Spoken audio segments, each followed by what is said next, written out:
Ruang doa selalu menjadi tempat yang suci untuk segala doa yang terucap pada keabadian. Berbagai doa berupa harapan yang tulus ataupun keluh kesah dan rasa pasrah. Tapi terkadang ada sesuatu juga di dalam ruangan itu yang tersembunyi dan menyimpan sesuatu yang kelam, serta duka cita yang mendalam. Selamat datang kembali dan selamat merayakan dunia imajinasi.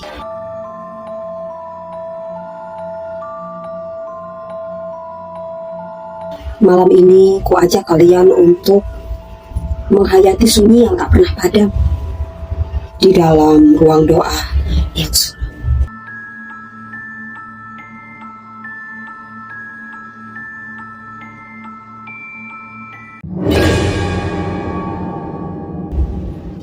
Ada satu ruangan di sekolahku yang damai dan tenang. Sebuah kapel kecil di ujung lorong bangunan lama. Bangunannya klasik seperti kapel tua, dengan kaca jendela yang berwarna, kursi kayu panjang, dan salib besar di dinding depannya. Kami menyebutnya sebagai ruang sunyi karena setiap kali masuk ke sana, ruangan dengan dinding kedap suara itu terasa seperti membungkam aktivitas duniawi kami agar terfokus dan tenggelam di dalam doa. Tapi kelak kami tahu kalau sunyi yang terperangkap di sana lebih sunyi ketimbang yang pernah kami duga.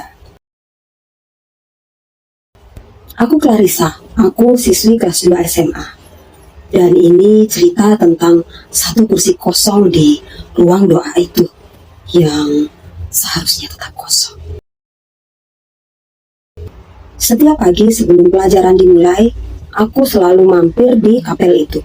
Suasananya sangat tenang. Cahaya matahari menembus kaca yang berwarna-warni. Aroma kayu tua dari bangku-bangku panjang terasa sangat menenangkan. Tapi sejak beberapa minggu terakhir, ada satu hal aneh yang sering terjadi. Setiap kali aku datang, di kursi barisan paling belakang yang katanya tak boleh diduduki, dari sudut mataku, aku justru merasa kalau ada seseorang yang duduk di sana dan mengamatiku.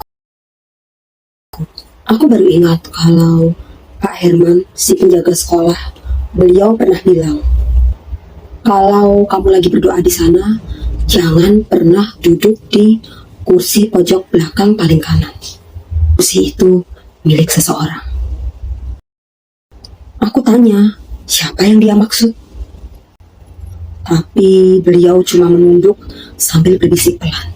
Dia masih sering datang setiap hari, bahkan setelah tidak ada di daftar siswa lagi. Sore itu hari Jumat. Hujan turun sangat deras. Aku masih berada di sekolah. Karena bosan, maka aku pun memutuskan untuk pergi ke ruang doa. Lampu ruangan redup. Kursi kayu terdengar berderit pelan di bawahku. Aku menatap ke deretan kursi panjang itu. Semuanya kosong, kecuali kursi di pojok kanan belakang. Aku panggil pelan. Suaraku bergaul dengan, kataku, nasinya siapa ini ya? Tidak ada jawaban. Tapi tiba-tiba terdengar seperti suara kursi itu bergeser sendiri. Seperti ada seseorang yang baru saja berdiri dari sana. Esok paginya aku bertanya lagi kepada Pak Heru. Kataku, Pak, kursi di pojok belakang itu belum selesai kalimatku. Pak Herman nampak tertunduk sedih. Lalu ia menatapku beberapa detik. Katanya, puluhan tahun lalu ada seseorang bernama Maya yang sering duduk di kursi itu. Dia sering berada di ruang itu hampir setiap hari. Dia tak punya teman, jadi dia selalu pergi ke ruang doa sendirian. Suatu hari dia ditemukan pingsan di kursi belakang. Sejak itulah kami tahu kalau dia punya penyakit jantung yang akhirnya membawanya pada kematian. Pak Herman menghela napas. Lanjutnya, setelah itu setiap hari di jam-jam tertentu, kursi tempat Maya duduk selalu bergerak sendiri. Jadi akhirnya kami biarkan kursi itu tetap kosong. tak boleh ada seorang pun yang duduk di sana. Aku diam, tapi bagian hatiku yang penasaran justru ingin membuktikan apakah semua itu benar. Minggu berikutnya aku diminta ikut kegiatan doa malam untuk persiapan menghadapi ujian. Kami berlima saja, didampingi oleh seorang guru agama. Ruang doa diterangi lilin. Suasananya hangat, tapi sunyi sekali. Kami berlima duduk di barisan paling depan, tapi aku bisa merasakan sesuatu di belakang. Seperti ada desah napas, pelan, ringan, tapi pasti. Saat kami mulai berdoa bersama, kursi kayu di barisan belakang terdengar seperti suaranya berirangan, seperti orang yang sedang duduk dengan bisa.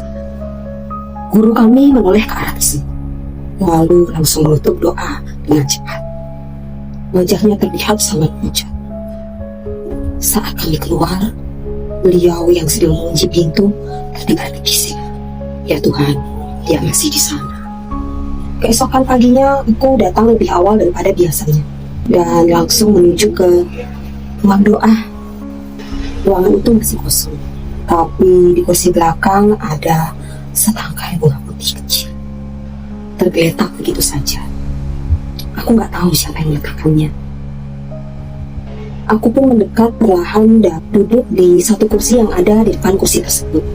Tapi tiba-tiba udara jadi dingin sekali. Dari sudut mataku, aku bisa melihat kalau ada seseorang di belakangku. Kulirik sedikit, seperti seorang siswa perempuan berseragam sekolah dan tangannya terlipat di dada seolah sedang berdoa. Aku pun menoleh cepat, tapi kosong. Bayangan itu lenyap begitu saja. Hanya saja kursi itu terlihat sedikit bergoyang. Dan di dinding kaca altar aku bisa melihat pantulan.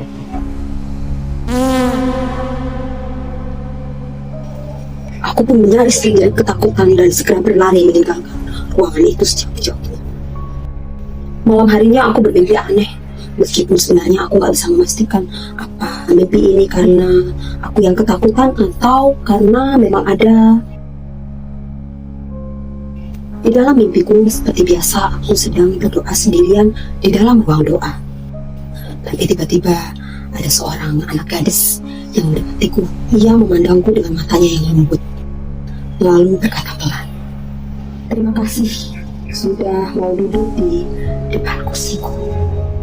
Sekarang aku bisa pergi dengan tenang." Tapi sebelum aku sempat menjawab, wajahnya tiba-tiba saja mengucap, "Jangan pernah biarkan kursi itu kosong lagi."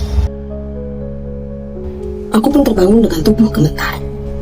Di meja yang ada di sebelah pembaringanku ada setangkai bunga putih, sama persis seperti yang kulihat di kursi ruang berdoa itu. Sejak hari itu aku tak pernah berani masuk ke ruang doa sendirian, sebab ngeri sekali rasanya saat tiba-tiba saja bisa bertemu dengan orang yang sudah meninggal di dalam mimpi.